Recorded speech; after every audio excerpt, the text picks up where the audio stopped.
ചൈനയെയും പാകിസ്ഥാനെയും ഒരേ സമയം വിറപ്പിച്ചുകൊണ്ട് ഹിമാലയത്തിന്റെ നെറുകയിൽ ഇന്ത്യ തങ്ങളുടെ എഞ്ചിനീയറിംഗ് കരുത്തിന്റെ വിശ്വരൂപം കാട്ടിക്കഴിഞ്ഞു.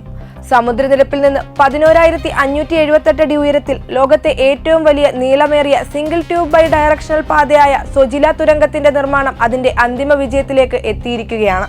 ജൂൺ 9 ഈ സ്വപ്ന പദ്ധതിയുടെ അവസാനഘട്ട ഖനനവും പൂർത്തിയാകും. പ്രകൃതിയെയും കാലാവസ്ഥയെയും വെല്ലുവിളിച്ച് ഇന്ത്യ കെട്ടിപ്പടുത്ത ഈ അത്ഭുത തുരങ്കം ലോകത്തിനു മുന്നിൽ ഇന്ത്യയുടെ തലയെടുപ്പ് ഒരിക്കൽ കൂടി ഉയർത്തി നിർത്തുകയാണ്. -30°C വരെ താഴുന്ന കഠിനമായ തണുപ്പിലും ഹിമാലയത്തിലെ ദുർബലമായ പാറക്കെട്ടുകളോടും പോരാടിയാണ് ഇന്ത്യൻ എഞ്ചിനീയർമാരും തൊഴിലാളികളും ഈ വിസ്മയം തീർത്തത്. കഴിഞ്ഞ 5 വർഷത്തിനിടെ 5ഓളം വൻ ഹിമപാതങ്ങളാണ് പദ്ധതി പ്രദേശത്തെ തകർത്തത്. 2023 മഞ്ഞിടിച്ചിലിൽ കുടുങ്ങിയ 172ലധികം തൊഴിലാളികളെ ഇന്ത്യൻ സൈന്യം അത്ഭുതകരമായി രക്ഷപ്പെടുത്തിയ ചരിത്രവുമുണ്ട്. യന്ത്രസാമഗ്രികൾ തകർന്നിട്ടും തളരാതെ ന്യൂ ഓസ്റ്റിൻ ടണൽ മെത്തേഡ് എന്ന ആധുനിക സാങ്കേതിക വിദ്യയിലൂടെ ഇന്ത്യ ഈ ദൗത്യം വിജയതീരത്ത് എത്തിച്ചിരിക്കുകയാണ്.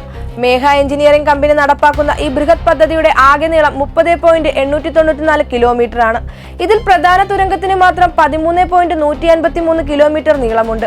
അടിയന്തര ഘട്ടങ്ങളിൽ വെന്റിലേഷനുമായും പുറത്തു കടക്കാനുമായി ഇന്ത്യയിലെ തന്നെ ഏറ്റവും നീളമേറിയ 474.3 മീറ്ററിന്റെ വെർട്ടിക്കൽ ഷാഫ്റ്റ് ഉൾപ്പെടുന്ന 3 വൻ ഷാഫ്റ്റുകളാണ് തുരങ്കത്തിനുള്ളിൽ സജ്ജീകരിച്ചിരിക്കുന്നത്.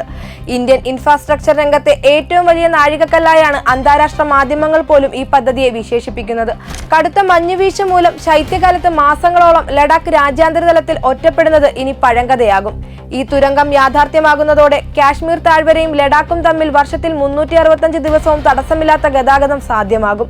ഇത് കാർഗിൽ ലേ നിവാസികൾക്ക് വലിയ ആശ്വാസമാകുന്നതിനൊപ്പം അതിർത്തിയിലെ സൈനിക നീക്കങ്ങൾക്കും തന്ത്രപ്രധാനമായ ആയുധ കൈമാറ്റങ്ങൾക്കും കാലാവസ്ഥയെ ആശ്രയിക്കാതെ വർഷം മുഴുവൻ ഉപയോഗിക്കാൻ സാധിക്കും.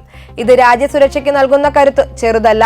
നാളത്തെ അന്തിമ ഖനനത്തിന് ശേഷം സുരക്ഷാ ക്രമീകരണങ്ങളും പൂർത്തിയാക്കി ഈ ചരിത്രപാത ഉടൻ തന്നെ രാജ്യാന്തര ഗതാഗതത്തിനായി തുറന്നുകൊടുക്കും. ചൈനീസ് അതിർത്തിയിൽ ഇന്ത്യയുടെ പ്രതിരോധ കോട്ടയ്ക്ക് വൻ കരുത്തേകുന്ന ഈ മഹാവിജയത്തിന് ഏതൊരു ഇന്ത്യക്കാരനും ഇന്ന് നെഞ്ചുവിരിച്ച് അഭിമാനിക്കാം.